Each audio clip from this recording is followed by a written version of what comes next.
Bulletin का आगाज करेंगे इस अहम खबर से। भारत ने कोई एडवेंचर किया तो हौलनाक जवाब दिया जाएगा। ISPR का भारतीय सिक्योरिटी एस्टैब्लिशमेंट के इश्तिहार अंगेज और जहालत आमेज गलत आमेज बयानात पर गहरी तशवीश का इजहार।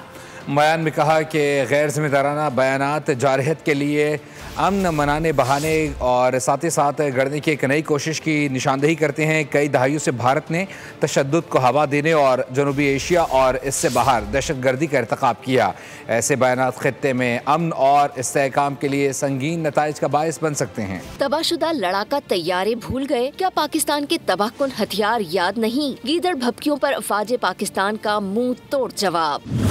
मुसल्लह अफवाज ने भारतीय सिक्योरिटी क़यादत के जारहाना बयानात पर तशवीश का इजहार कर दिया। कोई नया मार्का शुरू करने पर बगैर किसी हिचकिचाहट के फैसला कुन जवाब देने का ऐलान भी किया। ISPR का कहना था कि दुनिया भारत की सरहद पार दहशतगर्दी का असल चेहरा देख चुकी। भारतीय कार्रवाई ने 2 एटमी ताकतों को जंग के दहाने पर खड़ा किया। पाकिस्तान ने जवाब का नया मामूल कायम कर दिया है। भारत को खबरदार किया जाता है, खित्ते में अमनो इस्तेहकाम खतरे में है। नया ड्रामा करने की कोशिश की तो पाकिस्तान का रद्द अमल तेज, फैसला कुन और तबाहकुन होगा। पाकिस्तान दुश्मन के दूर दराज हिस्सों को भी निशाना बनाने की सलाहियत रखता है। दुश्मन याद रखे, पाकिस्तान को मिटाने की बात हुई तो भारत भी नहीं बचेगा। सब्सक्राइब करें और बेल दबाएं ताकि कोई खबर रह न जाए।